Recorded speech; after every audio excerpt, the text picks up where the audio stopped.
लगातार 2 दिन से बारिश जारी रही और प्रदेश में बारिश ने जनजीवन अस्त व्यस्त भी किया। बारिश ने प्रदेशवासियों के दिनचर्या को अस्त व्यस्त किया। कई जिलों में तेज तो कई जिलों में कम बारिश बरसी, ओलावृष्टि हुई। अब इस वक्त अलवर की तस्वीरें कल आपको दिखाई तो वो जम्मू कश्मीर सा नजर आया और अलवर के सरिस्का क्षेत्र में ओलावृष्टि में बर्फ की चादर जम गई और 2 अप्रैल तक मौसम शुष्क बता रहा है मौसम विभाग। 3 अप्रैल से एक और पश्चिमी विक्षोभ सक्रिय होगा और उत्तर पश्चिमी राजस्थान में इस पश्चिमी विक्षोभ का प्रभाव रहेगा, तो एक और पश्चिमी विक्षोभ का इंतजार।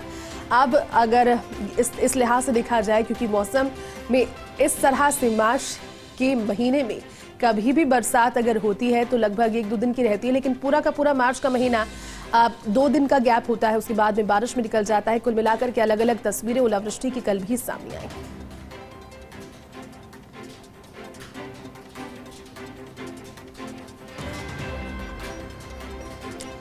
तो चलिए मौसम के हाल जानने के लिए हमारे साथ में जयपुर से सहयोगी दिनेश, तो वहीं माउंट आबू से सहयोगी कमलेश इस वक्त लाइव जुड़ चुके हैं। सबसे पहले जयपुर का रुख करते हैं।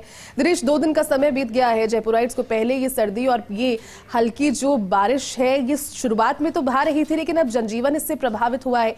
किस तरह से आज का दिन बता रहा है मौसम विभाग राजधानी जयपुर के लिहाज से, और आने वाले दिनों में एक और पश्चिमी विक्षोभ जो सक्रिय होगा दिनेश, क्या उसका प्रभाव भी जयपुर पर पड़ेगा?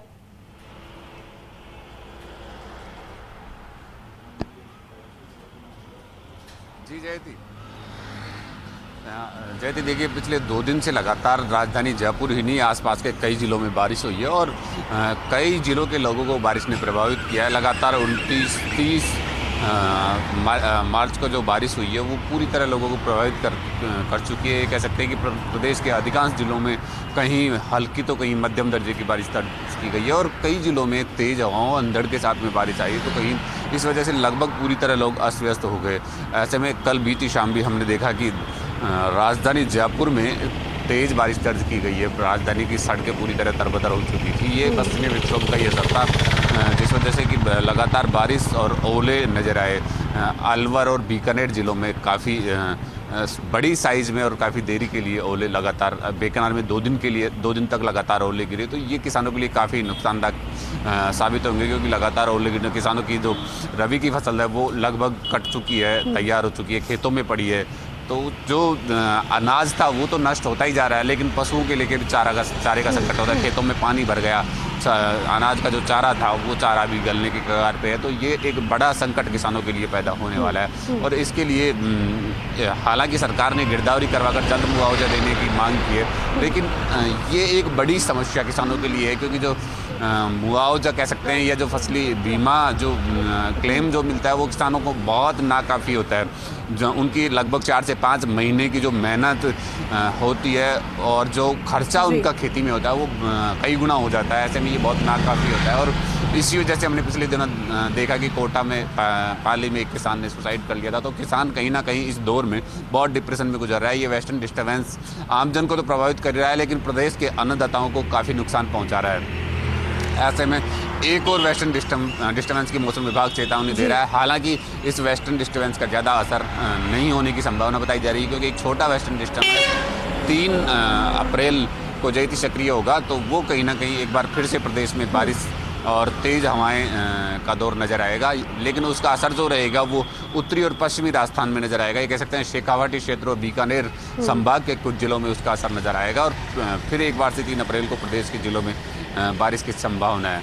लेकिन जैसे हमने देखा कि जब मौसम की बदलने की शुरुआत हुई थी और सर्दी का मौसम जब गया था तो जनवरी के बाद फरवरी की शुरुआत में तेज धूप, बिल्कुल दिनेश, कहीं ना कहीं बदलता हुआ मौसम ये भी बताता है कि कितना आने वाले दिनों में और भी ज्यादा सफर करना पड़ सकता है, खासतौर पर किस तरह से किसानों की बात आप कर रहे हैं। एक बार माउंट आबू का रुख करते हैं, वहां से कमलेश हमारे साथ बने हुए हैं।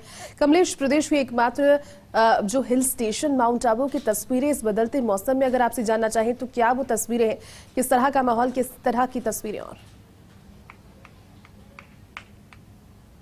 देखिए जयती, मौसम विभाग की जो चेतावनी है कहीं न कहीं सटीक हर बार साबित होती हुई नजर आ रही है। मार्च के महीने में जहां मावठ की बारिश हुई है, जहां कल माउंट आबू के मौसम की बात करें तो जो हल्की बूंदाबांदी यहाँ की वादियों में देखने को मिली थी।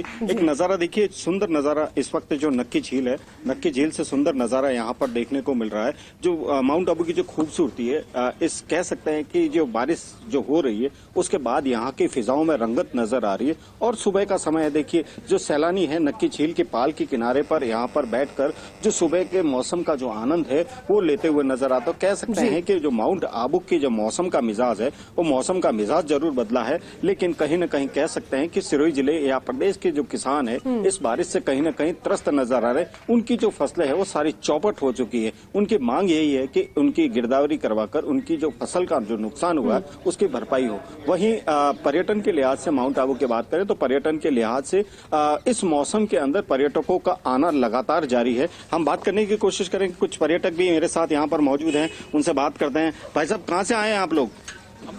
हेलो हेलो, हम कुछ बात करते हैं। भाई साहब कहाँ से आए हैं आप लोग? अहमदाबाद से। कैसा मौसम लग रहा है? अरे बढ़िया मौसम है। कैसा एंजॉयमेंट चल रहा है सुबह सुबह नक्की झील? सुबह सुबह का मौसम माउंट आबू का बहुत बढ़िया होता है। नक्की लेक के पास अभी जस्ट पूरा एंजॉय कर रहे हैं। जस्ट आपने यहाँ माउंट आबू लैंड किया। अहमदाबाद में कैसी गर्मी थी और यहाँ कुछ difference? अहमदाबाद में अभी गर्मी नहीं है, वो जो बिन मौसम बारिश गिरी है ना इसकी वजह से गर्मी नहीं है वहाँ पे अभी। वहाँ पे बिल्कुल कमलेश, तो ये मिले जुले